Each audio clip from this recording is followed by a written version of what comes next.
Join me and follow the podcast Conspiracy Theories, where we explore what's really going on behind the official narrative. Like, what if the Loch Ness Monster isn't a monster at all, but an elephant? What do the richest 1% know that we don't? And why are they building all those bunkers? And really, what the heck is going on with the Denver airport? Join me every week to see just how high up this goes on the Spotify podcast Conspiracy Theories. Listen on Spotify or wherever you get your podcasts.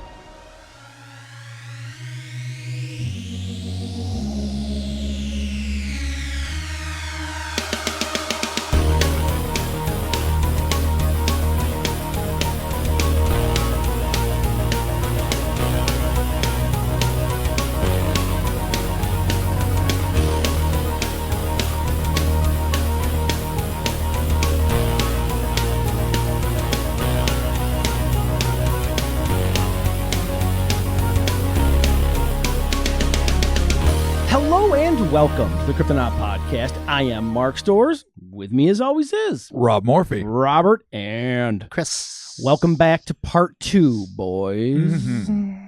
Now, of what? I recall last week. Oh, do you? When I might have mentioned, just in passing, that this was definitely a two-parter. Well, with the caveat.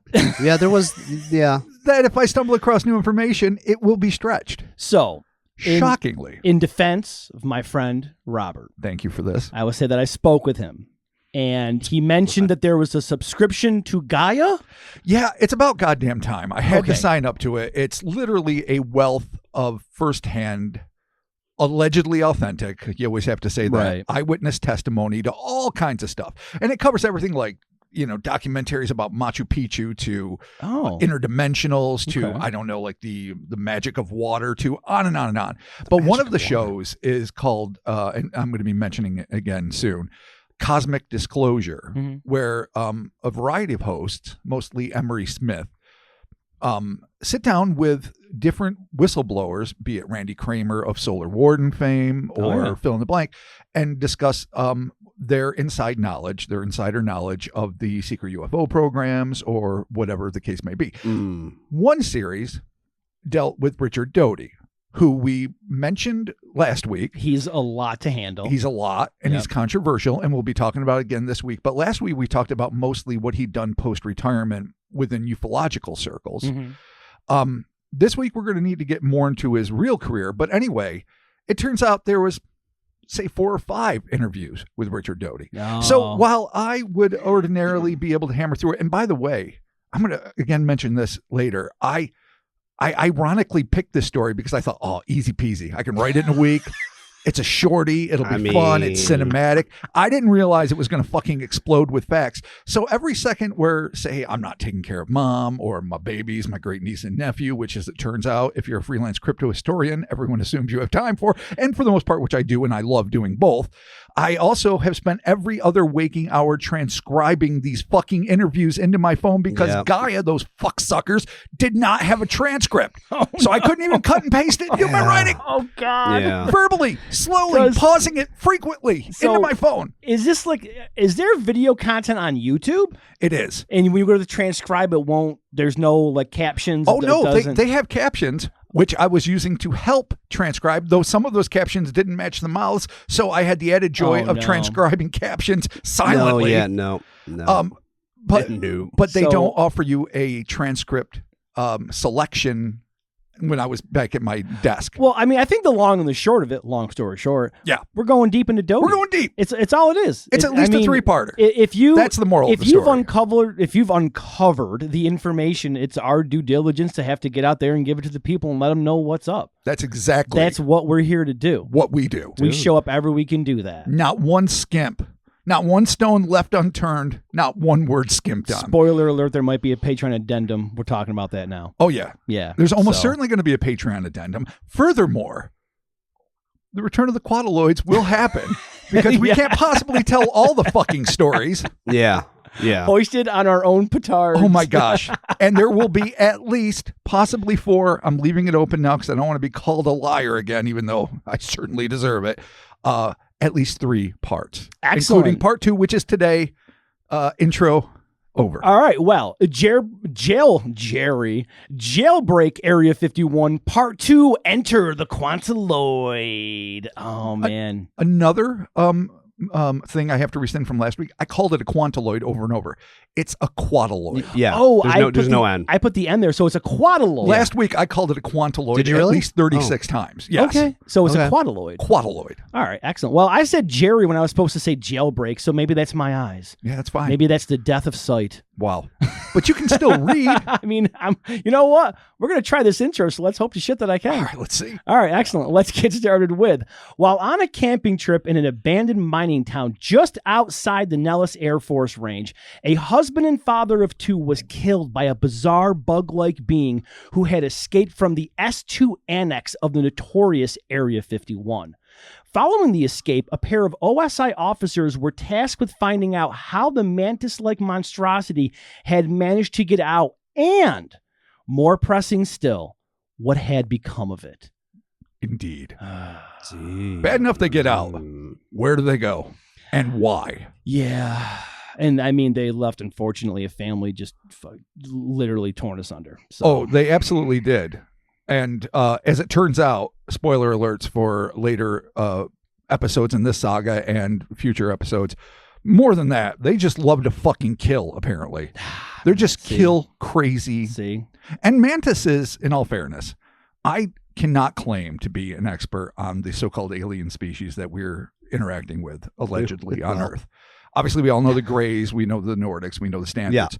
Yeah. Mantis is another key one. Yes. But always portrayed in the things I've read and the things I've watched as the most nefarious of the bunch. Often the boss of the Greys, when you get into certain segments of the ship where you find you're not just dealing with Greys, but you're dealing with the people that are guiding them, seemingly at odds with Nordics, though I'm not exactly sure about how that relationship works. But far and away, these are considered to be the most intimidating, the most fear-inducing and eyewitness extraterrestrials that human beings allegedly encounter. That's something worth bearing in mind. All right, well, I recently fell down a subreddit of mantis abductions, and there's no fun to be had. No. Everything's a really bad time. Yeah. Yeah. Yep. They don't take you on a spaceship and like, oh, check it out. This is awesome. It's fucking Sector 6. They don't do that shit at all. They're just fucking shitty Here's evil. Pizza Town. Yeah, everything's free. Oh, they will not bring you to Pizza Town, unfortunately. Oh, motherfucking wait till we get to their nourishment. But oh, no. Hold on to that. Awesome. In last week's episode, we discussed the circumstances surrounding the untimely demise of a husband and father of 2 named George, who was viciously attacked by a massive mantis-like monstrosity in the ghost town of Silverbow, Nevada, where he'd been camping with his family. This life-shattering event was followed by a hellish night of red tape and bureaucratic buffoonery that his wife Virginia and their kids Billy and Denise were forced to endure. Next episode, we're going to maybe rehash it a little bit just to keep it fresh in people's minds, but you all probably remember what went down last week. At this point, before we take this account from the perspective of the senior OSI officer tasked with investigating this tragic case and the circumstances that led to the escape of this highly dangerous alien species, we must first talk about the background of said senior officer, a controversial figure who we introduced last episode. Of course, I'm talking about one Richard C. Doty, and explore the various facilities used to house the extraterrestrial prisoners, or as they are referred to by insiders as visitors, particularly a specific breed of alien aggressor, the one responsible for George's death, a species collectively known as the Quataloids. So there's a lot, but we're gonna do some history. We're gonna get through it, and we're gonna jump back in the story, and that's why it's gonna take us a while. But it's good because this is all very fascinating background shit on the alleged hierarchy and bullshit going on in Area 51, which, whether or not it's pure mythology, I find utterly fascinating. Yeah, no, and there's a chance it's real. Who knows? You know? Yeah. First, Doty. Well, last week we discussed the profound impact he's had, for better or worse, on the field of ufology since his retirement. We are now obliged to get into the specifics of his military career. On August 10th, 2021 interview on the Edge of the Rabbit Hole YouTube channel, the hosts had Doty break down his time working for the U.S. Air Force as both an enlisted man and a civilian, which I didn't know there was any difference there. I thought he was enlisted the whole time until I heard this. Oh, yeah, I didn't know that either. Quote, I was active duty United States Air Force for 4 years. I worked in intelligence, went to language school, learned Russian, worked in Europe, and then I got out of the Air Force, went to college, and I came back in as a civilian special agent GS9. Do a little breakdown here, which in the Air Force is a civilian employee with the General Schedule, aka GS, pay system, a federal government pay scale. It's a mid-level position, generally requiring a master's degree or equivalent experience. Doty continued, I just came in as just a 9 and worked my way up to GS11. So I was a civilian special agent with the Air Force Office of Special Investigations, geez Louise, which is similar to NCIS, for those, I suppose, familiar with the TV show. My mom's a huge fan, so I've seen I love NCIS. ample. I've seen a few. But a military police branch, I basically. feel like I'd be a good agent. But that works for the Air Force, I guess, in this case. They do it. I could be the tattoo guy on the team. Like, I mean, who's that? He's got tattoos. What does he do? If you wanted to take acting lessons, you might be cast as that. I think that ship has sailed for joining the OSI or the NCIS or any other acronym. I still have time. Yeah, you're right, buddy. When it gets Keep the dream rebooted, alive. it could eventually get I'll feel like rebooted. I'll eat crow. I'll own it. in No, public. if I get recruited, you guys are coming with me. Oh, I'm not going to be without you guys. Come on. so take Uncle Grumpy and Uncle Fatty and Yes. fucking make them part of the government? Grumpy and Fatty, how dare you? Those Jesus are my friends. Christ. Those are my friends you're talking He's telling you, about. he's like, How dare That you? was- Son of was a weird. bitch. that just blew my mind for a second. How dare you? Those are my friends. I'm How like, dare you? I didn't think about it. I'm like, wait a minute. I would never say that about anyone else, but my dearest friends. That's hilarious. Okay. So anyway, that's what he's comparing it to. The AFOSI is a criminal counterintelligence investigative arm of the Air Force. I didn't work in the criminal area. I worked strictly counterintelligence, and I did that from 1978 to 1988. My job was counterintelligence or counter-espionage, end quote. From here, Doty established the parameters of top secret clearances. Quote, another thing that people don't quite understand is security clearances. Just because you have a top secret security clearance doesn't mean you get free reign and access to everything. It's very, very compartmentalized. Everyone with intelligence, within the intelligence apparatus is how he meant it, has a top secret security clearance, but just because you have a top secret security clearance doesn't give you access to everything there is regarding a particular program. You have a need to know, a need to know in order to gain access to a particular program. And this is how they keep stuff secret. They keep it very compartmentalized. They keep stuff divided. yeah. So that Absolutely. way, He's going to way get into it, but you're absolutely right. Yeah. That is why. A high-level program, he's continuing, such as the UFO phenomenon, there's so many layers of security within the intelligence community regarding UFOs that you might have access to part of the information, but you might not have access to all of it. It's strictly compartmented. The reason that one person doesn't get access to everything is because that person could spill the beans, so to speak, or go rogue, or possibly be captured, or become a spy. And then they'd give the whole kitchen and refrigerator and everything else to the enemy. So that's why it's compartmented. And another reason is you don't necessarily need access to everything. When I was conducting operations regarding UFOs, I had access to what I needed to know. I didn't have access to everything. For instance, I didn't have technical knowledge of how a UFO operated or all of the technical things that a UFO can do, or what we, the United States government, have gathered technologically from captured UFOs. I didn't have any information regarding that, end quote. He simply didn't need that information to do his job. And what that job consisted of was sowing seeds of disinformation within the ufological community, as well as managing cases involving on-base extraterrestrials, especially the few who managed to escape their containment units, particularly when he was stationed at Area 51 between May of 1982 and December of 1985. In episode 1, season 12 of the Gaia program, which we were just talking about, Cosmic Disclosure, host Emery Smith interviewed Doty at length regarding the UAP technology retrieved at Area 51, a highly classified project known as Amber Sun, which I was unfamiliar with. Okay. And more specifically about his expertise in the alien incarceration program housed in an underground facility near Papoose Lake, well within the confines of the Nellis test range known as the S-2 Annex. The portion of the annex that housed the aliens was known as Site 5 or Site Alpha. Again, might be a cloud of bullshit, might be some fascinating insider info. We don't know. It was from this supposedly highly secured site that at least 3 Quataloids, we'll be dealing mostly with the George one here, Okay. allegedly made their escape, resulting in the deaths of no less than 3 men, including, of course, George. Man, they just made a getaway. They get away and they kill. And sometimes they kill intentionally. And most times they kill intentionally. They just, I mean, One time, they're just bred to kill. it's part of their biodefense system that I don't think they could control. But that might be in later ones. And I don't know what I've gotten to in this part, so I don't want to give up too much. Okay, I need to know about the biodefense system. You've got me intrigued. Okay. Like they just. Yeah. Well, we'll get there. Yeah. We'll get there. Yeah. Be patient, because I know if we don't get to it in this part, we're definitely getting to it in the next part. And then when we get to the other Quataloid stories, holy fuck these things. Okay. These fucking guys. All right, man. That's all I can say. Yeah, with their goddamn fancy capes. Which Sons of bitches. I do appreciate. Oh, well, we're Good going to cape. elaborate on that too, sir. Oh. Oh, there's new info on the Cape. We were slightly misinformed on the Cape, but it's still delightful. oh no. Yeah.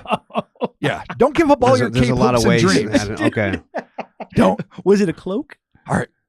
Not that deep into the minutia. Okay. All right. Okay. Cool. Sweet. Oy, Sick. oy, oy. Oh my God.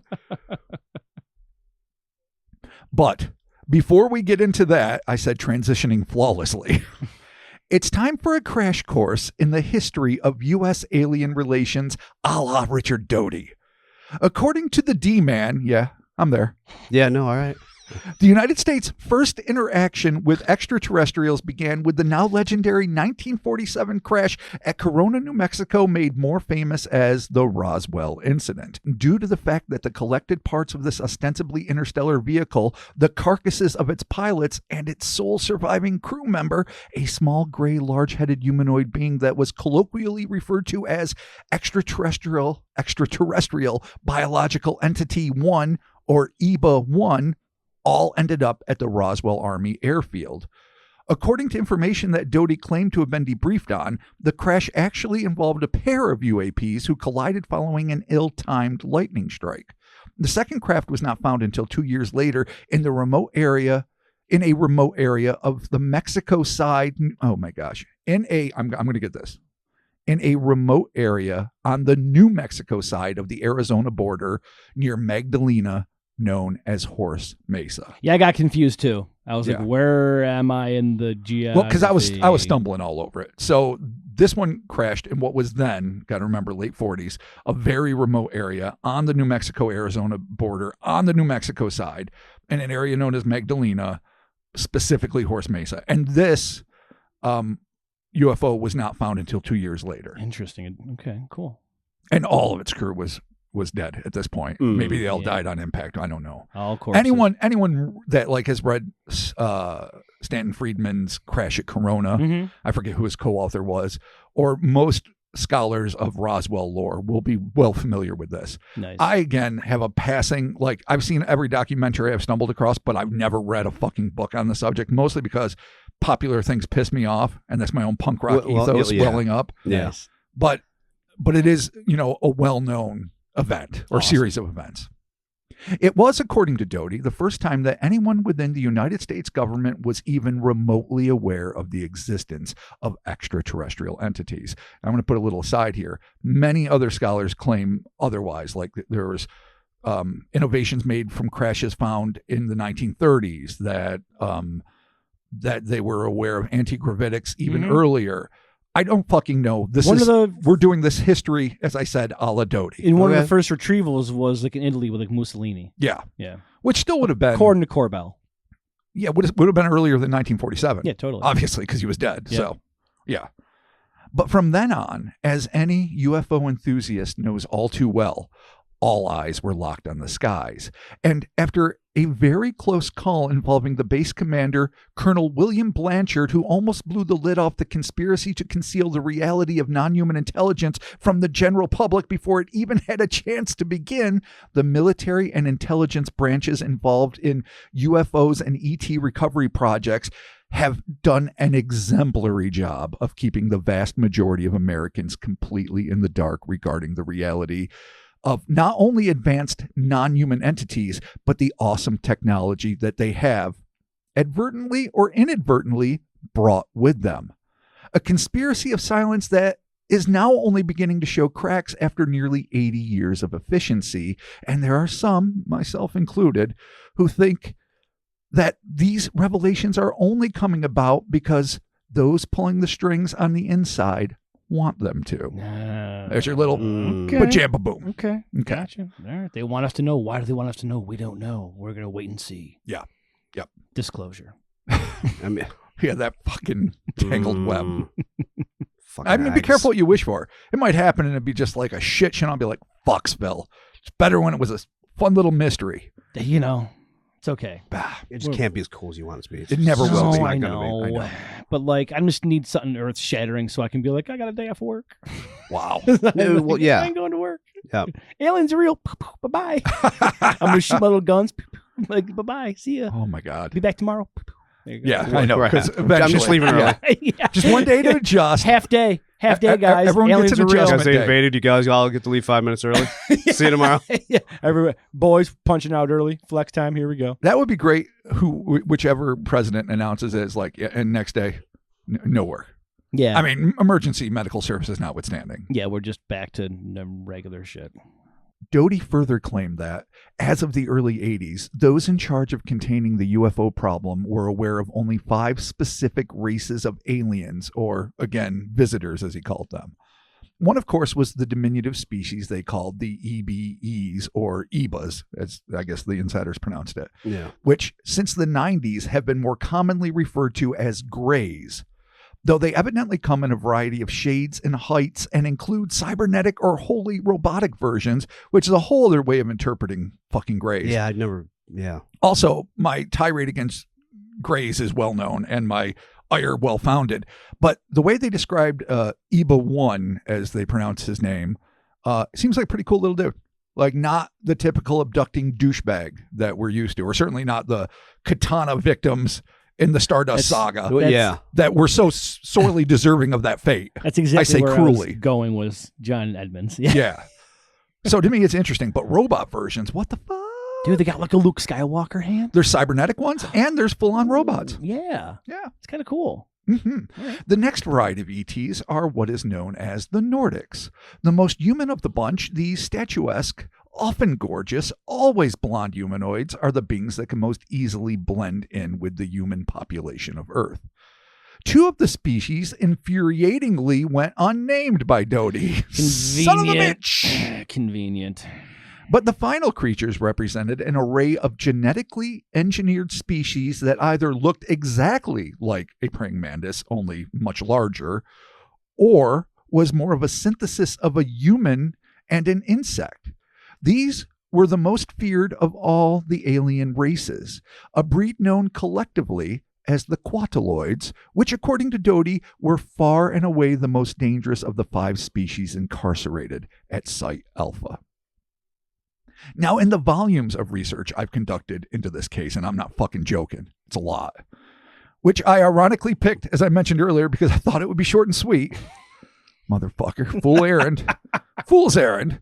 There seems to be some inconsistencies in Doty's testimony to various different sources, which may be the result of an 80-year-old's faulty recollection of the past, or might be him slipping up while weaving a web of lies.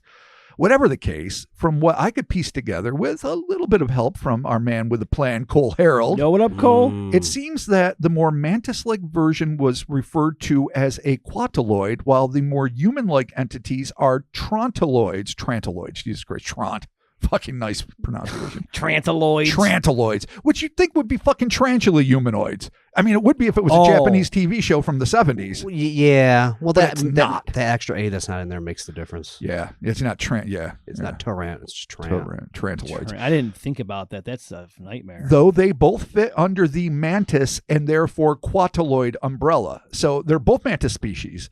They're both known as Quataloid. Jesus Christ, I said it wrong. Quataloids. Yeah. But a specific breed, and I could be fucking wrong about this, and if I am, please let me know. I think the ones that are slightly more humanoid are the Trantaloid. Jesus Christ, Rob. I'm going to stop talking there. Quato, right? Quato and Tranto. There you go. Tranta. Quata and Tranta. Quata. Oh, yeah. God damn it. I said it wrong again. Yeah. Now, at this point, I think it behooves us to give a full description of the creature that killed George on that lonely stretch of desert road. According to Doty, quote, I was shown a picture of it. And it was quite a hideous looking creature. It had a very large head and a body that looked like a praying mantis. This creature had no teeth. It had a mouth. It had 2 slots for a nose, 2 openings for ears, and it had gill-like glands on its face. This is me doing an aside. 5 on each side of its mouth going up the cheeks, which is based on an illustration. And I sent you those pictures, yes. Mark, so you can post them up. They'll be on Instagram. Check them out. Okay. Which I think is probably a Trantaloid. Okay. Because it does not look like a straight-up giant praying mantis at all. No, it looks like the aliens from Independence Day. Right. Yeah. Very similar. Yeah, those weird. But not things. Quite as alien. The head. The head shape. Yeah, the head It's got that like hammerhead curving. You can't wear a hat. Well, it's not going to get through entrances easily. Yeah, it's not going to fit through that door. No. Like at all. I mean, turning sideways. Like Chris enjoys a good beanie. This creature could not enjoy a beanie. Not a human beanie. No. I mean, but a Trantaloid beanie. Yeah, it's a goddamn sack. Yeah. All right. Like a moo-moo. Yeah, it's a moo-moo for your head. Mm-hmm. Sick. Okay. I'm in. So it's got these glands, 10, 5 on each side, where it would suck in air so it could breathe earth air. Now, all the Quataloids, as it turns out, had these things. I think the more traditional mantis-like Quataloids with the beak had to wear breathing apparatuses known as oxygen suppressors, though he sometimes refers to them as oxygen depressors, because we have too much. Earth has too rich of an oxygen atmosphere for it to survive. Oh, okay. So it needs this separate piece of technology in order to survive in the open. All right, but not this motherfucker. This thing. Apparently, it's got its own built-in shit in its face. And by the way, I might be rewriting the mythology to help a bald-faced liar here, but I think that is this the is distinction. All information. That's always something that, of course, that every story carries the caveat. All information from Doty. This guy is really. We're gonna get deeper into it. Yeah, he's because sometimes, and sometimes not so fucking much. Yeah, a lot of the times, not so much. I mean, all right. Yep. Because we got to stay on target with this motherfucker. Stay on target, Luke. He continued, the creature was reverse jointed. The knees were behind the legs, so it could maneuver in a number of different ways. So it's got the dog leg. It also had this strange cape that was tucked up behind its head, and when it got scared or when it wanted to hide, it would pull this cape over its body, totally enclosing its body in this cape, end quote. When asked to elaborate on whether or not this was a garment, Doty replied, it's part of the body. It was an appendage from the body that was curled up behind its head. I'm not quite sure how it worked, but when it became scared, it would pull it over its head to encapsulate its body, adding, the creature had claw-like hands and claw-type feet, 3 claws, but there were webs between each claw. It was also dark gray colored. So here's something. It has 2 claws on its hands, according to him. Okay. Which I take from other descriptions somewhat resemble the raptorial forelimbs of a praying mantis, but smaller, whereas the straight up Quataloids, the OG Quataloids that are full on big boy mantises, have full dipping down single raptorial that big forearms. mantis one. Yeah. Like big scythe. Yeah. Yes, thing. exactly. All right. Yeah. So real I'm quick, like, This got 2 baby size. elephant in the room. Yeah. Organic cape Organic cape. that could help you. It's tucked under your head, and you. Foreskin. Yes. Oh thank my you. God. Okay. Did you think that too? I mean, That was How immediate. could you not? I'm like, it's got a weird foreskin that it. you do not It just- circumcise a quataloid. Retractable foreskin. Oh my God. Dude. So this thing gets scared. It comes out, Yeah. and then it just like it's fucking.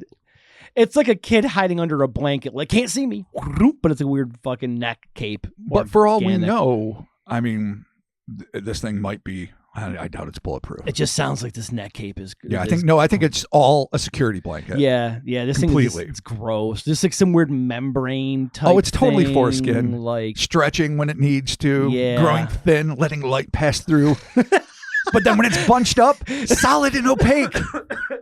Not that I throw my dick in front of a lamp that often, but I'm sure I did when I I was don't know, young. man. I don't know. It's cool. I mean, hey, you know what? We're not judging it. No, it's cool, man. If that's what you do, it's dope. Yeah. You know, if you got a little hood, just check it on your lamp.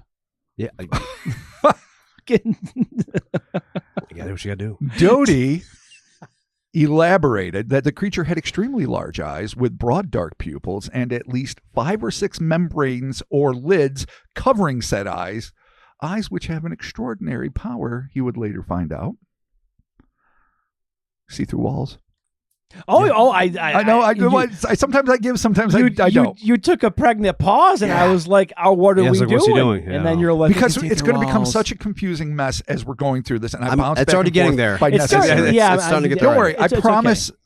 This is Empire Strikes Back. It's going to be a lot of shit and an open ending. Okay, cool. But we're going to bring it all together, and we're not going to have any Ewoks next week. Okay. All right, dude. Okay, and I will make sure we break it down in a way. But I found, because I was finding this information and found it fascinating, it was important to do a little breakdown on this specific version of ufological history as it pertains to Area 51 and the United States relationships to aliens, and specifically the species called the Quataloids. Gotcha. So that's why it's not like the first one played cinematically and terrifying and tragic. Right. This one's more like a fucking lesson the professor has to teach. Get to know your Quataloid. Get to know your Quataloid. Yeah. There you go, Info dump. bro. Not done. Though Doty believed that the creature's skeleton was internal like that of a human's rather than the exoskeleton typically found on Earth insects, he added intriguingly that, quote, the texture of its body would change. In wintertime or cold weather, the body would harden. The skin, or the texture of the skin, I would call it, would harden, and in the summertime, it would lighten. Just another way to get to know your Quataloid. Okay, cool. Doty further claimed that the entity stood approximately 6 feet tall and weighed in the vicinity of 190 to 200 pounds, adding that it was very dense.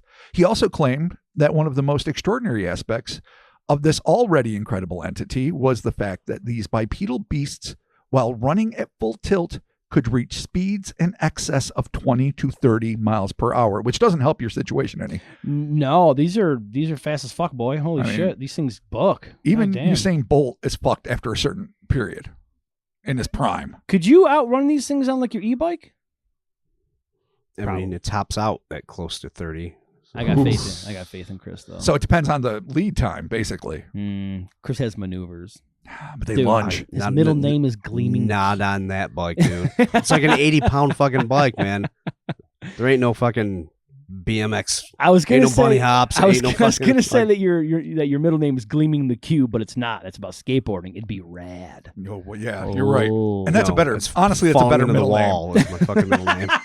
As we discussed As we earlier. discussed, yes, falling into the wall with the e-bike. Destroying a wall with my knee. It's okay. It's all right, man. Both great middle names, though. Yeah. Yes. Are you guys ready to get fucking dazzled? Yes. Okay. Okay. Oh, and repulsed. Oh, all right. Cool. Sick. According to Doty, quote, the most amazing thing about this creature was it didn't require food.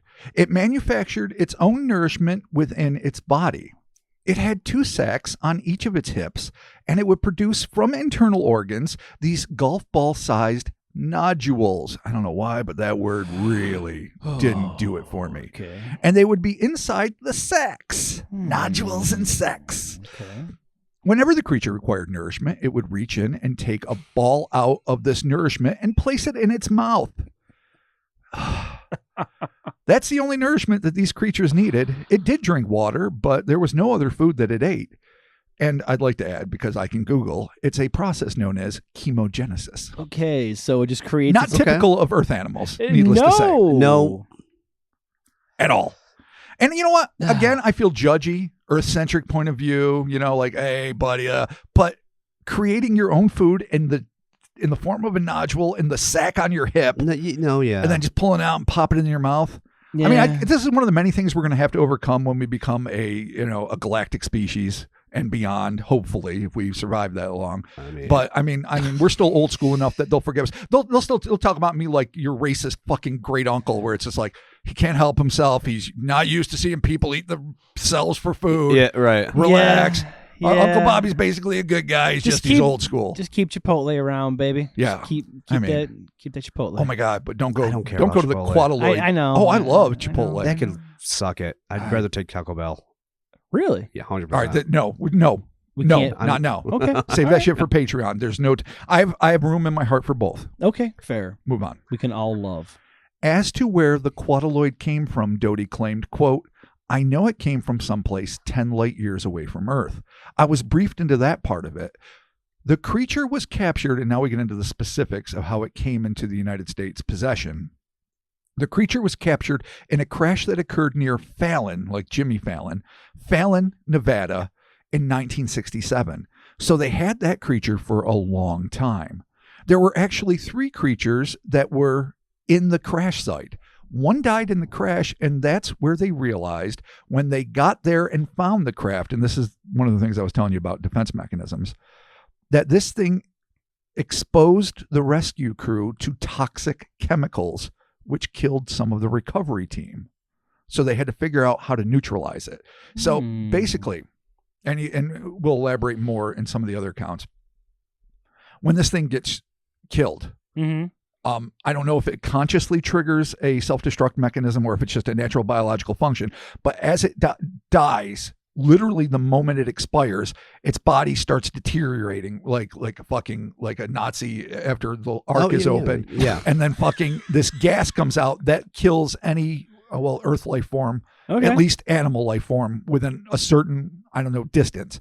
I'd say 20 feet, maybe more. We'll get into the specifics later. It's an interesting defense mechanism. But that's like one of those great defense mechanisms, like when certain fish mimic the appearance of animals that other animals instinctively know are poisonous.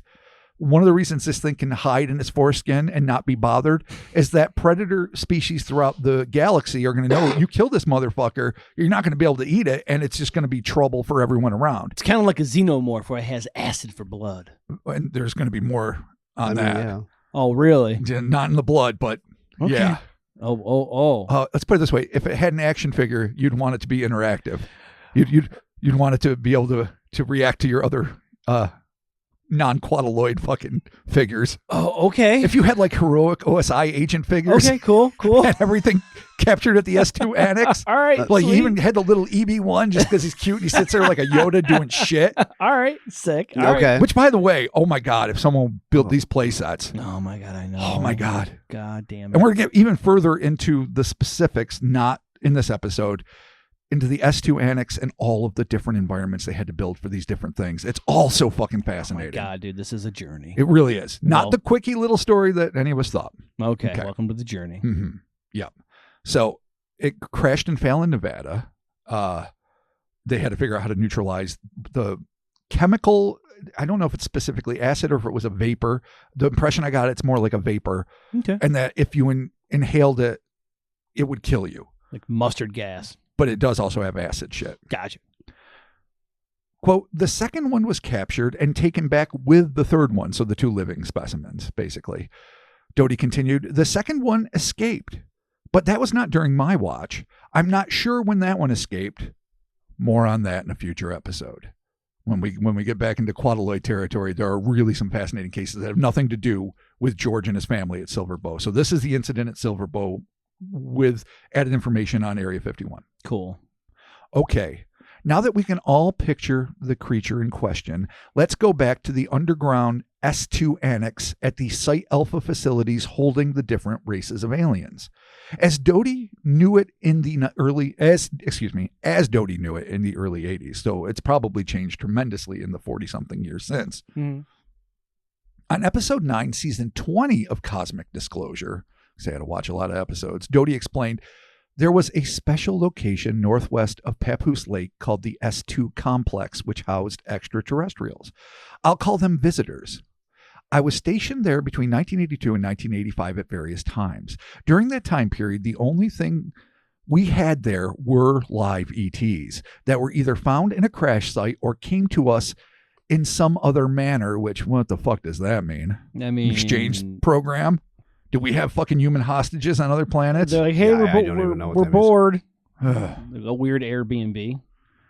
And they were being detained there. It would be a weird Airbnb. Super and weird. the reason that they were being detained there is that some of the ETs have unique biological structures which require a different atmosphere for them to breathe and a different environment for them. And we built these containment centers, we call them, in order for them to maintain life on this planet. And all that is probably true to a degree. They would die if exposed to Earth environment, but they're also still being held against their will. Well, yeah. Doty added that the one thing that really, really impacted me were the number of ETs that we had. I didn't know the exact number, but I was told in the neighborhood of 12 to 15, and that some of them came from close to our planet, as I was told, end quote. So 12 to 15 of the 5 species that he was aware of. When asked by an interviewer if the soldiers or other employees working at the base were aware of what was being held in the clandestine facility known as Site 5 or Site Alpha, Doty explained, everything's compartmented in a special access program. And just the knowledge, the mere fact that we had extraterrestrials in our possession was highly classified. So not everyone on the base knew it, only the people that worked there within the complex, the S-2 Annex, or the people that had a need to know had access to that information. But just like any other community, rumors got out. There was always a rumor about what was at S-2 Complex, and it was our job as counterintelligence officers to quell those rumors. So if we heard something being spoken about on the base, we quickly jumped on it and managed to quell or stop the spread of rumors, end quote. Though, as aforementioned, Doty's job as an OSI officer, first at Kirtland Air Force Base and then Groom Lake, meant that he had been read into many different aspects of the extraterrestrial phenomenon. His information, however, came in piecemeal as it applied to different cases he was assigned. So it would not be until the fateful day of August 12th, 1985, that he was informed about the existence of the species known as Quataloids. So he knew about even one, he knew about others, but he didn't know about these fuckers. In the wake of an escape that would jeopardize those inside and outside the base. He claimed that he got the call while in his office in the Quataloid area of the Groom Lake complex, specifically, and I love the details he goes into, Building 435, which housed the on-base OSI offices. From here, we'll let Doty's testimony offered on the program Cosmic Disclosure speak for itself. So from here, it's going to be a long quote. I was at my office. There were 4 OSI agents assigned to Area 51 at that time. After that particular species of ET escaped, we were immediately notified by the base police. My boss, the commander of the office, got the first phone call. He immediately told one of the agents who had access to the information, i.e. he was already read into the Quataloids, about what happened. He needed assistance. There were only 4 of us in the office, and he couldn't go out there himself, meaning his boss, so he quickly briefed me. That's so funny, like an emergency situation, and suddenly you get a whole new, I mean, you already get your tits blown off by the existence of ETs, but now you got to learn about it, so you're going to fucking learn fast. Then we had to go to another office next to our building, the Intelligence Operations Center, where I was given more of a briefing and shown a picture of what this particular entity looked like, as per the description, a little bit ago. I didn't have a chance to really read into it. My first question was, what's its capability? Did it have some sort of advanced ability to defend itself? Did it have a weapon system within its body? The strength of it?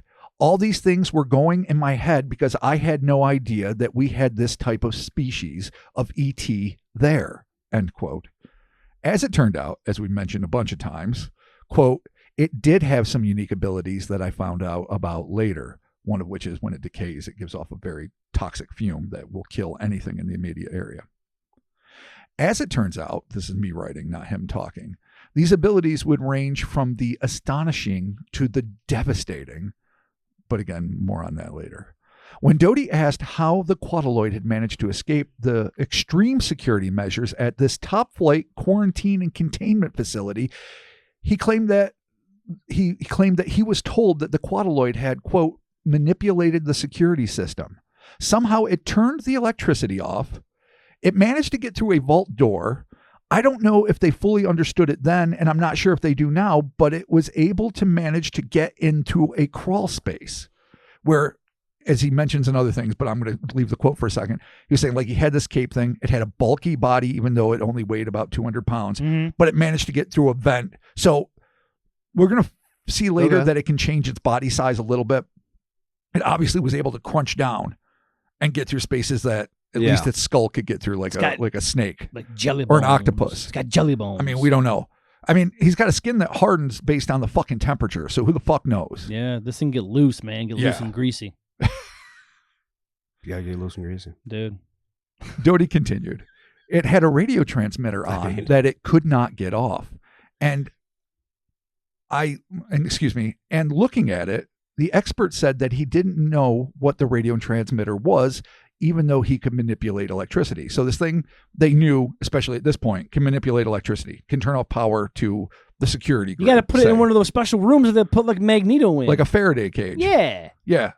I think that's the right term. I don't know. No, Magneto was just put in a clear plastic room. Yeah, it was just in a plastic. Yeah. Well, he just wasn't exposed to metal. Yeah. They kept it real simple. Put this thing in a Faraday cage. But honestly, Magneto probably should have been kept in an even more expansively secure environment, because he could have definitely affected the electromagnetics of the whole security facility. Even though he probably couldn't have escaped, he would have just died. Explosion proof, man. Okay. I don't know. All right, I can't do this either. Me neither. No Put that right with the Taco Bell. Yeah. Hell yeah. Hell yeah. Magneto, Taco Bell. Boom. Over there. Taco Bell and Magneto. Oh shit. Okay.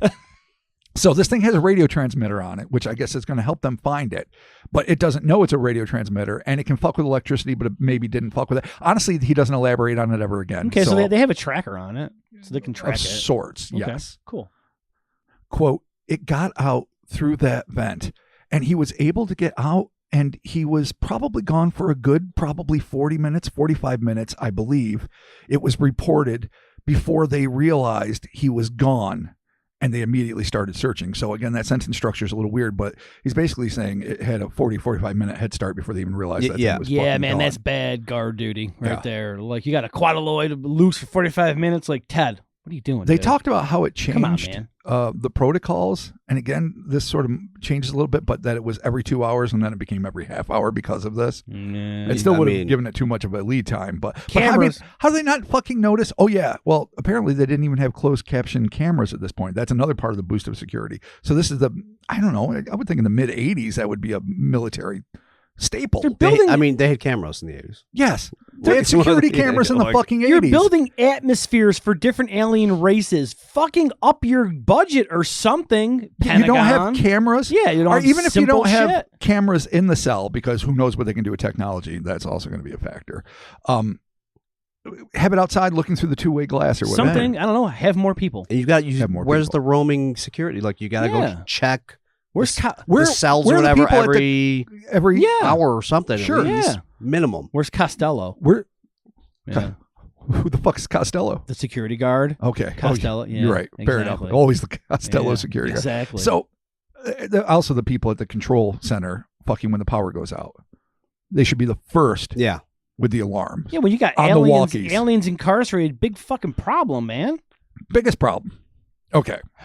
So government inefficiency. Yes. The U.S. military police and the Project Search Team, the Project Amber Sun Search Team, they had the special team. So, all right, what he's going to get into now, it gets a little weird. He's talking about the things sent out. And remember, Amber Sun is the overarching program to like reclaim the technology and the creatures. But there's other ones like and we'll talk about them later, but like the S-Star team, like the different cases have different teams, but there's a lot of independently managed containment teams that I don't know if they probably have a friendly or not so friendly rivalry, because we all know branches of law enforcement can't fucking stand each other. So if you're the guy that's tasked with getting aliens from the base, and you're the other group of guys that's tasked with getting aliens from the base, and you both come out at the same time, there's definitely going to be some dick swagger, I would think. Yeah. How often are you activated? I mean, more often than they ought to be. Apparently, yeah, if they have their own special broken down teams. And more than one, like I say. So it's... Okay. All right. So anyway, it's confusing, but that's the way it is. So he's saying the U.S. military police, which is the standard issue U.S. military police that were on the base. Totes.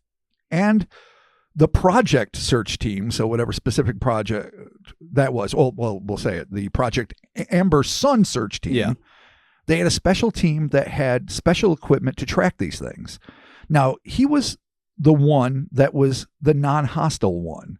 There were others that were very hostile, that they kept in a different type of enclosure or containment, that if they tried to get out, they were either electrocuted or killed in some way. The one thing about it I learned is that he wouldn't communicate or couldn't communicate with us. He just didn't or wouldn't or refused they tried. You figure from 1967 to the 80s, they tried for years trying to communicate with this creature, but they couldn't communicate with him. Either he just didn't want to, or they just couldn't get to him, end quote. So they don't know what this thing's thinking or talking. Okay. Well, yeah. I mean, They've also changed the protocols on that since, which will be something interesting we'll get into. Okay. But so they've got these different search teams. He's not even considered a dangerous one. Think about that. Yeah. Think about that. Eek. Poor fucking George. Yeah, man. R.I.P. George. I used it properly. Yeah. Doty continued. We only had probably 15 or 20 minutes to be briefed, and then we went out. Now, we weren't there to catch him because they had detainment teams of people that have been trained, some military police, some scientists, some that have worked inside the facility. So they're the ones that actually went out to capture it. Again, that's the aforementioned S-Star team. I don't know what that stands for. And Amber Sun team. Probably others, plus again, the military police. He continued again. Now we were armed, but another question I had was, is the .45 caliber weapon that I'm carrying, that specific bullet, is that capable of killing it, or will it harm it in any way?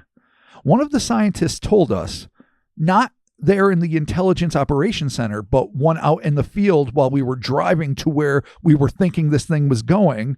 He said, yes, but you'd have to shoot it in the head. The body might just absorb it because there were never any tests done. They never went out and shot one. Jesus fucking, what a low caliber for treating a fucking prisoner of war, even though I don't know why they should be held like, well, I mean, you got to be safe, but still. Yeah. So we never took it out and shot it for shits and giggles. So we're going to hope, go for the soft spot, go for the foreskin. They always say go for the headshot. The headshot, yeah. Well, everyone knows that. Yeah. Yeah. Jesus Christ. I mean, Jesus Christ. Yeah. It's in the Bible. But he thinks the scientist is continuing through. Jesus said headshot. Yeah, it's true. Clearly. I mean, want some haddock? Headshots and haddock. How do you feel about Taco Bell? But he thinks, the scientist thinks, the brain functioning of the entity, if it was disabled, it would kill it, or it would disable it to the point where they could capture it.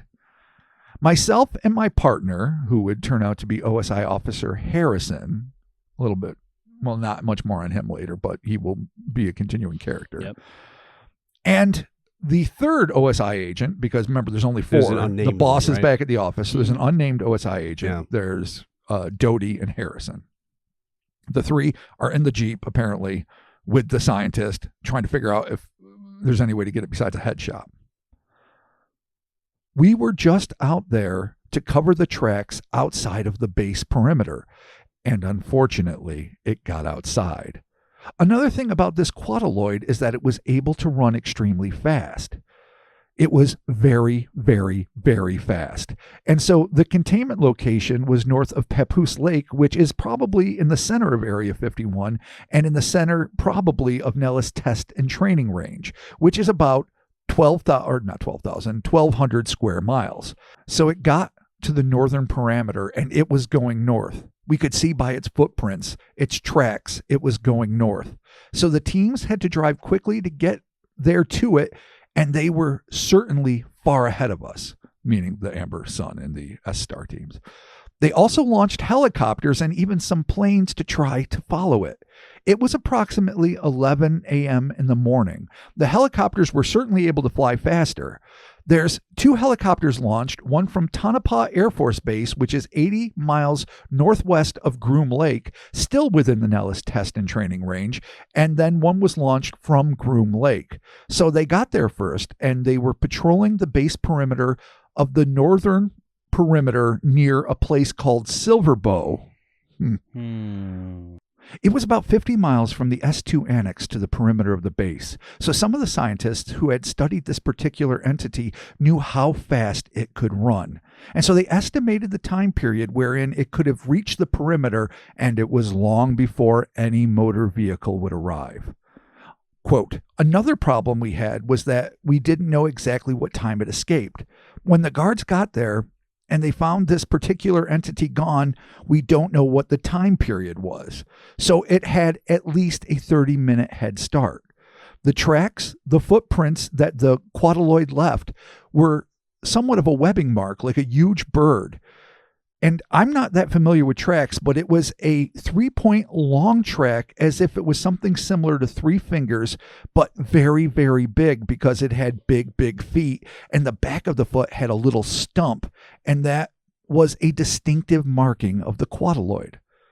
The people that were tracking knew what the footprints looked like. We obviously never saw them before.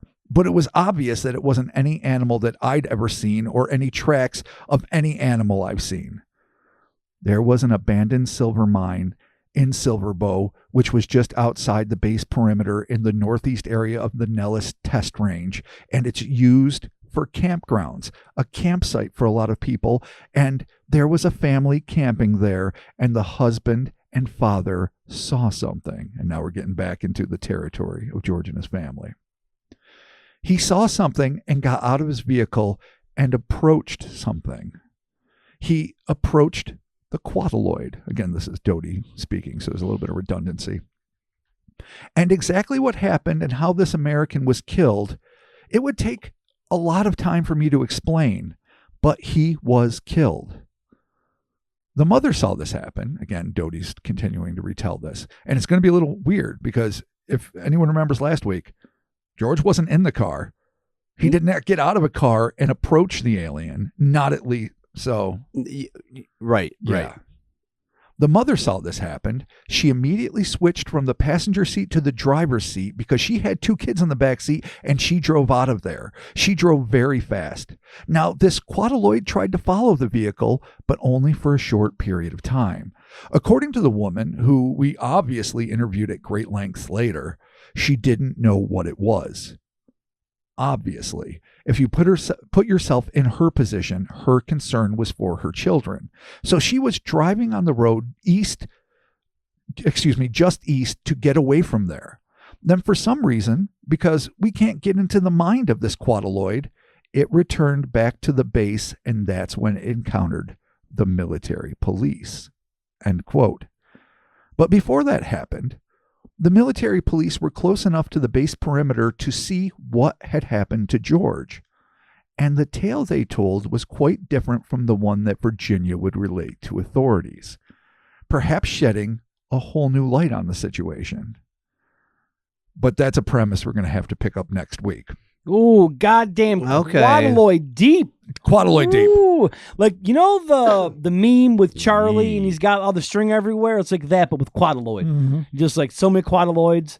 So many Quataloids. Dude, it's crazy. So many powers. So little time. So shitty security. Yeah, definitely lack security is an issue here. Like I said earlier, I believe if you're going to be creating atmospheres for these things to live in, then proper security should be not a problem. But there's also lack of correlating stories here. He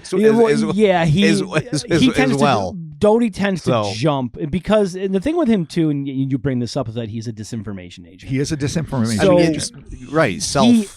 Who claims that he's trying to make amends for all sorts of past shit. Which and is if you don't know, go ahead. What a disinformation agent would do. When you're like, I'm a disinformation agent, but I'm actually your friend. Yeah, you can't be a spy and then come and be like, Yeah. well, I'm not going to be a spy anymore. You trust me. Exactly. You're always once a disinformation agent.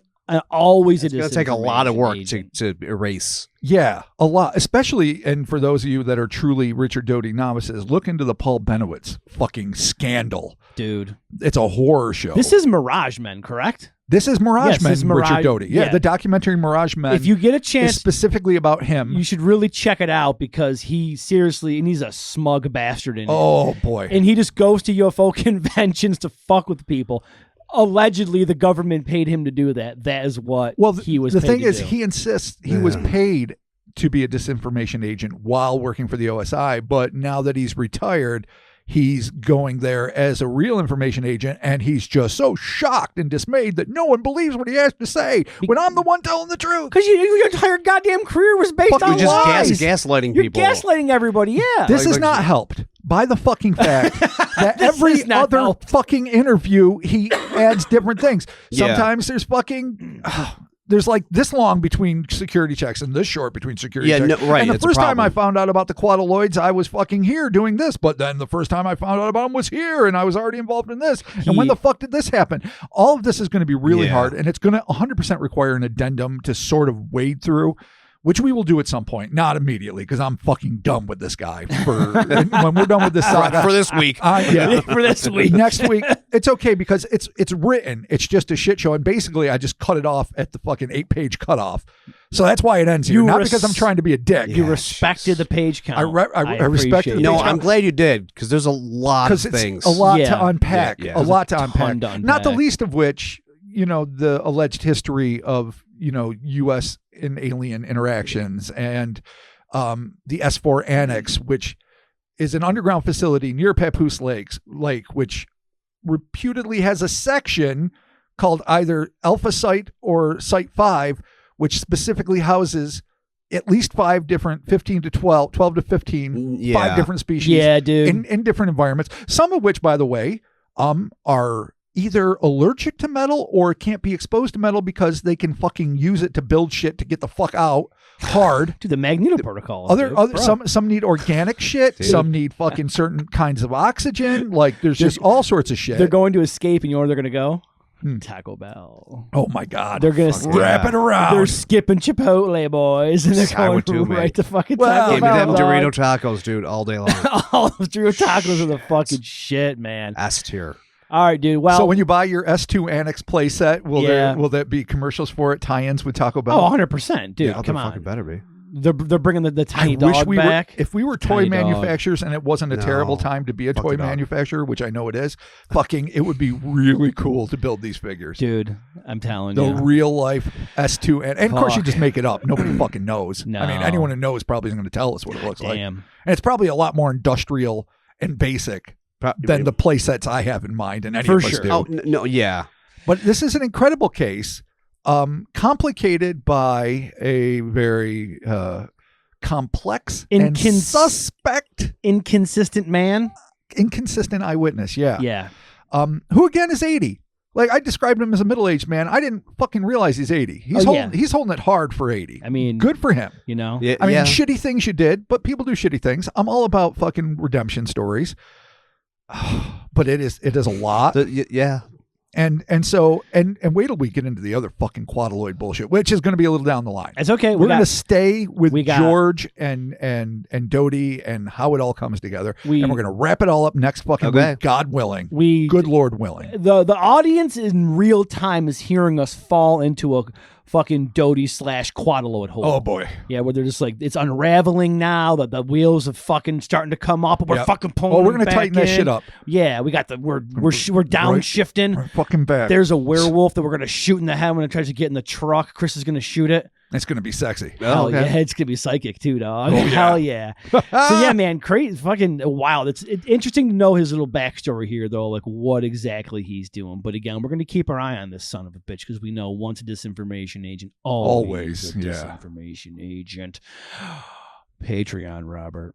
We got to thank some people. I'm sitting here drinking whiskey like I'm fucking decompressing. I know it's okay. I forgot I still have a job to do. I can feel it. I know the journey's not over yet. The journey is not over. No, and I'm sadly. I'm looking forward to finishing I'm stoked on that with you but- two fine gentlemen. Yes. And all of our listeners. Patreon.com/Cryptonaut podcast. All kinds of fun, extra bonus content, audio and videos and Discord access. And let's thank the folks that support us there. Justice Ox. Hell yeah, Justice. Thank you. Justice with a U, by the way. I love that. I like it. 2 U's, in fact. Just us. It's awesome. Yeah, just us. Hell yeah. Justice. Yeah. Ox. Or maybe Oaks. Ox. Ox. Cool. Zachary Kuchnicki. Thank you, Zachary. We appreciate it. Rave Chillington. Hell yeah, I mean, Rave shit. Chillington. Scolopendra 2001. Nice. You're killing it. I love it. Awesome. Nicholas C. Thank you, Nicholas. We appreciate it. Carlos. Hell yeah, brother. Yeah, dude. Likely not the Jackal. No. Long just, dead. Just Carlos. Not accusing you of any No, crimes. Just being In the high skies, Carlos. Super cool. Just saying it's out there. Carlos. Durkadub. Hell yeah, Dub. Thank you. OVL Mendoza. Thank you. Heather Rigby. What up, Heather? Doing it. Last, never least, Vibellet. Vibellet. That one Vibellet. almost threw me for a loop. Viblet. Could be. I almost said. But it could be Vibelet. Oh, it could be Viblet. I almost said Damn. Viblet. Yeah. Vibellet. Vibelato? Now that you say Viblet, it Yeah. sounds like But Vibellet. It could It be does. Vibelet. Damn. Well, That's the hard part. You never know with names. obviously, if there's any corrections, let us know. Hit us up. And thank you for your continued support over there about Cryptonaut Podcast. I'm sorry. Patreon. So appreciated. Patreon.com/Cryptonaut Podcast. All the bonus content. Links to that will be in the description of this episode as Oh, well. so much bonus One content. little quick click, boom, and you can get there and you're going to go check Like it out. a whole new world. Dude, It is. Like so hundreds of much. extra pods. So much stuff. More is- videos than you could shake a There stick is at. so much stuff. Check it out there. And again, $1, $5, $10. Everybody gets access to the Discord, so be sure to jump on there. The social medias, the Insta, the Twitters, the Facebooks are out there. We're doing it. Send us the DMs, like, comment, share, whatever you got to do in the social medias. Do all that kind of stuff.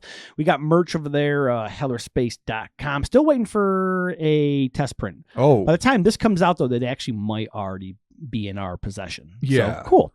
and the other test print. That one hasn't been sent yet. Okay. I don't want to put too many test prints out there because then it starts to get like a when is shit going to arrive, when is shit not going to arrive. That's fair. No, one at a time. Yeah, Yeah, so but that's the exciting part. You're just like, when you always have something coming. I know. I agree. That's the thing you start looking. I know. I don't know but- what hole in our in our lives that It is needs to be filled, but the expectation of something coming in the mail. I suppose it's been that way since fucking Wells Fargo Forever. wagon. Yeah. like Yeah. like our great grandparents. But fucking It's that. the thought of something coming. Like I'll order shit that I don't particularly need. Books I don't particularly need to read that are not going to even be read for fucking months, Yeah. if not It years. doesn't matter. But Something's coming. something's coming in the mail, and it gets me so fucking dude, happy. it's that dopamine hit. And It really is. I currently am fighting it because like I just need to not buy all kinds of crazy shit that I always That's buy. fair. So I'm like, I'm not going to get it. And you know what? It fucking sucks. Yeah, it does. Because I need to have just a little something on my porch when I come home. That's what Just I'm a saying. little- I know, but I can't. I'm trying to become more financially responsible. Yeah, but it could be any. It could be a little patch. I know. $5 fucking patch. Something I know, dude. You Believe don't have me, to spend billions. Because Chris is right. What do you mean? Chris is right. It's the anticipation Yeah, that the it joy. is. Because I can It tell you is. plenty of times, once I open it, I'm like, all right, on the shelf. Don't even think about it again. yeah, Need the high of the order dude. and the weight. Yeah, And, getting certain things I get, like certain books, certain things, mostly books is my fucking jam. I fucking get super excited about. But there's some I'm like, oh, that's great. That's here. yeah. Shelf. But fucking, I No, need yeah. that fucking, ooh. Every action The figure juice. I buy literally comes out of the package and then on the shelf. Yeah. And I'm like, yes, it's here. You Oh my spend god. 3 weeks looking for one pop at the right price, and then you get it, then it sits on the shelf. It just sits on the shelf. Yes. So Facts there it and is. science. Thank you for joining us, Cryptonaut Podcast, part 2 of the Area 51. My Jailbreak. God, Jailbreak. We're Man, going deep. We lot- have lot entered going on. the Quataloid. Oh. We entered it. Now Oh my we've God. exited it. The Quataloid zone. And now next week we're going to be into a brand new. We're going back. We're going back to the incident with George, Okay. the murder most foul, and we know we're better people now because we know Yeah. what the cape is. It's a weird alien foreskin. It is. That really Maybe. is going to help. Super gross. And again, a reminder: check the pictures on Instagram because you get a wrapped and unwrapped Quataloid, yes, you do. so you get to see the foreskin in action. Yeah. Okay. Yeah. I don't know who the illustrator is. It was part of the I Gaia didn't- documentary, so I I didn't- can't. But it's all copywritten Gaia Enterprises. I Whatever. didn't know what the covered I took the Quataloid pictures was and was like, huh. on the TV. Yeah, no, it's okay. I got him. And I tried taking them on the monitor, but I have an whack ass old monitor, it's so you the got the lines, fucking yeah. stripes. Oh, And I'm yeah, like, yeah, no. Scan You lines. go to the high def place, buddy. There you go. Excellent. So there it is. Thank you all so very much. We'll be talking with you next week, and enjoy. Indeed. Enjoy. Enjoy the world you used to know. Yeah. Now there's a new world where you've been entered into the Quataloid. Yeah. The Quataloid zone, Quataloid zone is here Enjoy it. for which you. is not as bad as the Quad Dead zone. And if you know about that, God bless you. Excellent. Goodbye. That fucking pause. Oh, fuck.